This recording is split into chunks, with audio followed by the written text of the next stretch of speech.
Well, one could say a Canadian also embodies that spirit, and that would be artist John Coburn. He'll be attending a memorial service at the Long Island Lutheran Church in New York tomorrow.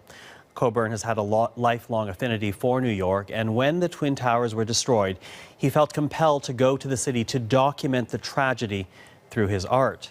Now a collection of his 9/11 pen and ink drawings is heading to the National September 11 Memorial and Museum. It will be part of the permanent collection there.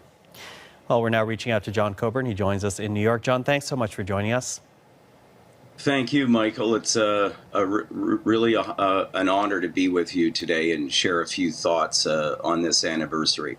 Well, it's hard to believe that it's already been 15 years because, even as I read things aloud to our audience at home about 9/11, I get chills up my arms remembering that day. Why did you decide to travel to New York in the aftermath of the 9/11 attacks?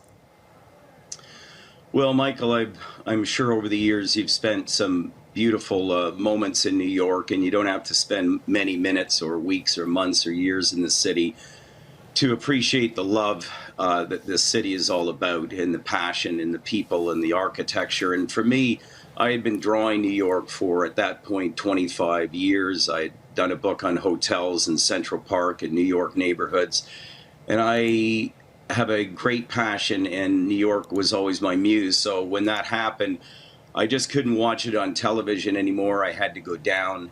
I was waking up at night almost feeling completely numb from the neck down, and it was a very physical sensation of sorrow in my own little, so for my own little vigil, I needed to go down.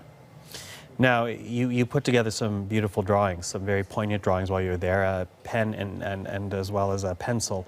And you sent us some of those drawings that will now be part of the permanent collection in New York. I want to share one of them with our audience here because I want to talk about the first drawing that you sent us. It's called Ground Zero. Tell us about this drawing and what it meant to you. Is this the, okay, this is the first drawing I did on site. I had slipped into Ground Zero and found my way down 10 blocks of empty canyons, of empty streets, and then was standing in the pit of Ground Zero. Started to draw, and a police officer came by and said, "You're going to have to leave." And I pulled out a drawing I had done of the trade towers in 1998. And he looked at that and he said, "You know what, you do what you need to do," and walked away. And then shortly after that, the drawing you're looking at in the bottom corner is an electrician I met named Jim Brodeur, who came up to me and appreciated that there was some guy sitting there drawing what was too hard to put into words. And he shared with me that he had lost 16 fellow workers, 16 fellow electricians that day. And he survived out of 2 or 3 other guys.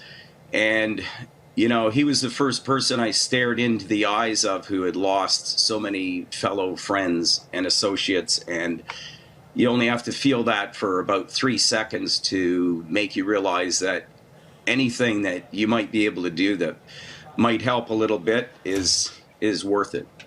Now, I'm going to show a second picture here, John. It's called St. Paul's Chapel.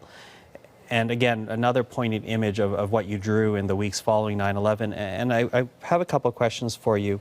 One, the fact that both these drawings have singed edges. What was the significance of that? And two, obviously this is still really hard for you to talk about. I can see the emotion in your face when you described the moments of drawing these images down around the 9/11 site. Yes, it is extraordinary how close those emotions sit. And especially when you get back down to New York and you start meeting people that at firehouses and various places around the city that I had gone and drawn in the first place. And again, the feeling and the sorrow that you feel when you speak to somebody that has lost a loved one, it's such a special moment that you share with them. And as hard and as awful as and sad as it is, in that little conversation, somehow some love comes out of it. As the chaplain said, you know, when you're speaking to people, as hard as it may be, ask them something that might help someone get out of bed the next day. And so with these drawings, adjacent to these drawings in the book are these quotes that people shared with me. And they're a nice echo of feeling and voices throughout the drawings. The St. Paul's Chapel is very special because drawing in there is when I met a chaplain one night, Thomas Taylor, who said, you know, I see people relating to these drawings. Maybe if you were able to put them into a book, maybe they could deal with the theme of healing. And that's what took these little drawings as just sketches in my book to taking on another journey. 5 years after this project was done and this book was sent out to the families, you mentioned the burnt edges. I had a studio fire in 2006 at Dovercourt in Westmoreland in Toronto, and the whole building burnt down, and the only art the fire department was able to save were these originals from the Healing Hearts book. Mm-hmm. So that was very special. John, and I apologize, I'm going to jump in because we've lost time here, but I have to say that book that you're talking about is called Healing Hearts for people who want to find it, and your artwork is now, again, part of the permanent collection at the 9/11 Memorial and Museum. But sadly, John, we're going to have to end our conversation there, but thank you so much for sharing all this with us. Okay, all the love to the September the 11th families. Thank you, and Tom Beckett and I, who donated this collection, it's a real honor, and I hope these little drawings will continue to share the love that I felt 15 years ago for a long, long time.